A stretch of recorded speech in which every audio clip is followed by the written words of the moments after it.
তুমি কি সত্যি চাকুরি ছেড়ে ব্যবসা শুরু করতে চাও? একটা প্রশ্ন করি, তোমার হাতে যদি আজ রিজাইন লেটার থাকে, তুমি কি আগামী 6 মাসের খরচ নিশ্চিত করতে পারবে? কঠিন প্রশ্ন, তাই না?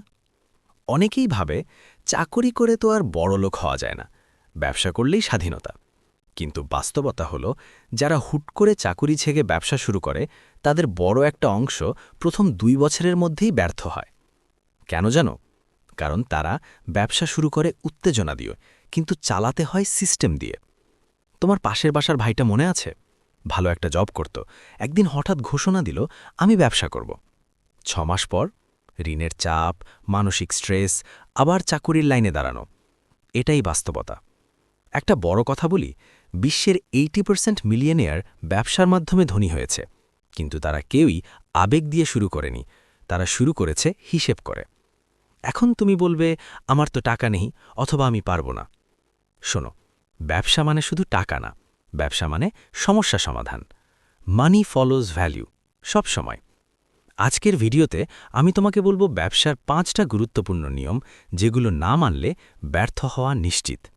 শেষ পর্যন্ত দেখো, কারণ শেষের অংশে আমি একটা সিম্পল রোডম্যাপ দেব, যেটা ফলো করলে তুমি চাকরি ছাড়ার আগে প্রস্তুত হতে পারবে। প্রথম নিয়ম, ব্যবসা শুরু করো না ইনকাম রিপ্লেস না করে।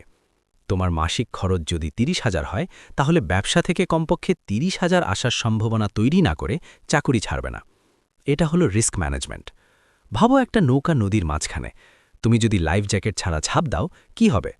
ব্যবসা হলো সেই নদী। দ্বিতীয় নিয়ম, মার্কেট ডিমান্ড যাচাই করো।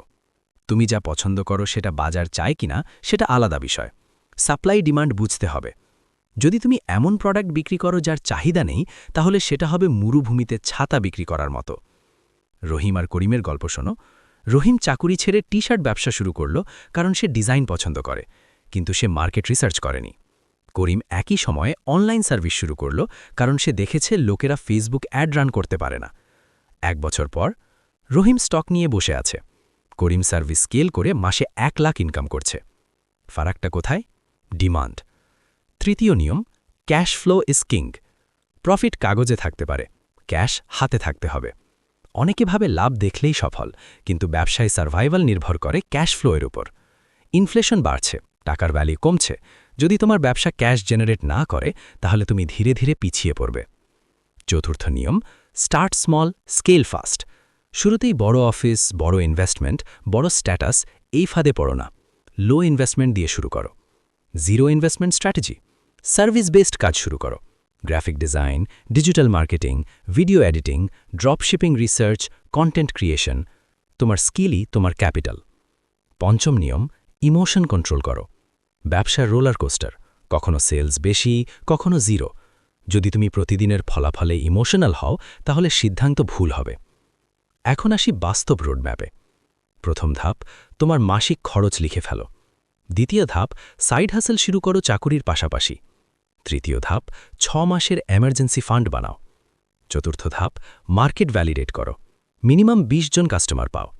পঞ্চম ধাপ, কনসিস্টেন্সি 6 মাস ধরে মেনটেন করো। তারপরই রিজাইন করার কথা ভাবো। অনেকে স্ক্যামে ফাঁদে পড়ে, গ্যারান্টেড প্রফিট, ডাবল মানি স্কিম, এইসব থেকে দূরে থাকো। হাই রিটার্ন মানে হাই রিস্ক। প্রোটিপ দেই, ব্যবসা শুরু করার আগে 50 জন সম্ভাব্য কাস্টমারের সাথে কথা বলো, তাদের সমস্যা লিখে রাখো, সলিউশন তৈরি করো। এটাই রিয়েল বিজনেস মডেল। আরেকটা ইনসাইডার ট্রিক, ব্র্যান্ড বিল্ড করো শুরু থেকেই। পার্সোনাল ব্র্যান্ডিং, মানুষ প্রোডাক্ট না, বিশ্বাস কেনে। মনে রাখবে, চাকুরি ছেড়ে ব্যবসা করা সাহসের কাজ, কিন্তু অন্ধ সাহস আত্মহত্যা। স্মার্ট সাহসী সফলতা আনে। এখন তোমার কাছে একটা প্রশ্ন, তুমি যদি আজ ব্যবসা শুরু করো, কোন স্কিল বা আইডিয়া নিয়ে করবে? কমেন্টে 1 লাইনে লিখে দাও, আমি পড়ব। যদি তুমি সত্যি ফাইন্যান্সিয়ালি ফ্রি হতে চাও, তাহলে এই চ্যানেলটা তোমার জন্য। এখানে আমরা হাইপ না, রিয়ালিটি বলি।